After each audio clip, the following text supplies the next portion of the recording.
our Happy Halloween segment. This is our movie segment with Rocco Pasafumi. If you're watching our show tonight, there's one word that I think should really flow out of us, and that is passion. If you saw Abby and Donna sing, you know, and Diana, you know one thing, they're passionate about music. You heard the segment that Brandon Ellis did with Scott Hartman about science fiction. You know that Brandon and his friend Scott are very passionate about science fiction. And it oozed out of their terrific segment. And when it comes to movies, no one I've ever met in my life is more passionate about films than Rocco Pasafumi. So I give you our film critic in a costume, Halloween costume. He is Rocco Pasafumi.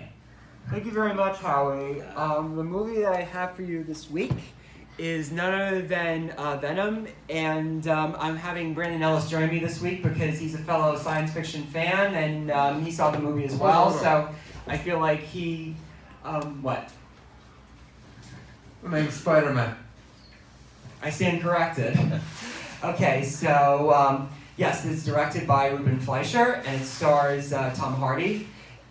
It's regarding Eddie Brock, played by Hardy, who acquires powers of symbiote, which releases his alter ego, and he has to have his alter ego Venom released to save his life. The thing that strikes me about this particular movie right from the jump is anybody who's familiar with Venom. Venom is definitely one of the more popular villains of Spider-Man, and this is his own character. It was originally a character conceived after a look for Spider-Man. But with this particular movie, the thing that strikes me about this movie is the fact that, this is very reminiscent of Deadpool. Deadpool takes the same kind of approach where it's, very comedic. And it's definitely not what I was expecting for a movie, for this particular character. I mean, but what's interesting about it is the fact that, it's just the nature of how much the comedy that they choose to go into it. It's a little bit ridiculous, like stuff like where he becomes obsessed with eating tater tots. There's a moment where he's in a restaurant and he's in a lobster tank and he's eating a lobster alive. So it's just this ridiculous kind of approach with the comedy that it just kind of really kind of rubbed me the wrong way with this particular movie. I mean, the thing about Deadpool was very inspired, it was very fresh, and it was the right movie at the right time. But the same type of approach, the guy who did this movie, Ruben Fleischer, he's done this kind of tightrope walk once before. He did it with a movie called Zombieland, and this kind of approach that he tried to do, I don't think works for Venom. It doesn't work for this particular kind of character, and it doesn't really work for Tom Hardy as an actor. It just felt like the tone was very much off with this type of movie. It reminds me a lot of there's another movie that came out, a movie from Japan actually, it's based on a comic, it was called Parasite, and I feel like that approach of a guy having to be fused with this symbiote too, that's sort of a similar concept, but I feel like the tone of it, this comedic tone for Venom just doesn't really work with this particular character, and especially since it worked so much better in Deadpool. Tell me, what do you add to that in terms of your feelings on the film? Well, I got a few choice words myself. I think it's funny that I'm actually wearing this Spider-Man sweatshirt for my Halloween costume, for those listening in and not seeing this. Yes. I didn't plan on you reviewing Venom, so I just thought it was funny. Serendipity. So as my good pal Rocco mentioned before, yes. Venom is a actual Spider-Man villain. Yes. The thing that makes him interesting is he's a symbiote, and he bonds with someone who is a part of Spider-Man's life, Peter Parker's life, Eddie Brock. And through a series of unfortunate events, he grows to detest Peter Parker and Spider-Man. So when the Venom symbiote sees him, it's a perfect bondage. And they're consumed by hate and rage and all this negative energy. Yes. And it's pretty dark. Again, there is some stuff in the 90s that are a bit ridiculous. Yes. A little bit goofy, but for the most part, Venom is a dark, serious type character. And with this movie, how they were Sony was advertising this, it seemed to be just maybe a bit more serious. There was questions, is this going to be R-rated, it's going to be PG-13? Yes. Yeah. And I heard rumors that last minute, the editors were making it to be R-rated, and they found out, oh, it's PG-13. So Right. they actually cut out around 40 minutes of material. Yeah. It might have been problematic for this movie because I feel like the tone that comes out of this movie is awkward, and it's not like the kind of tone that I think most people were expecting for this character. I think they were a little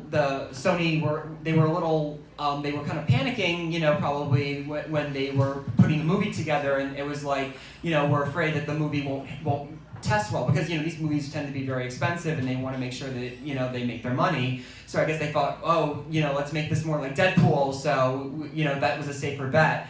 And I don't think it worked. It just really shows this kind of out-of-body kind of tone with Venom. It didn't feel like the kind of thing that it just didn't feel like right for the whole motif of the whole movie.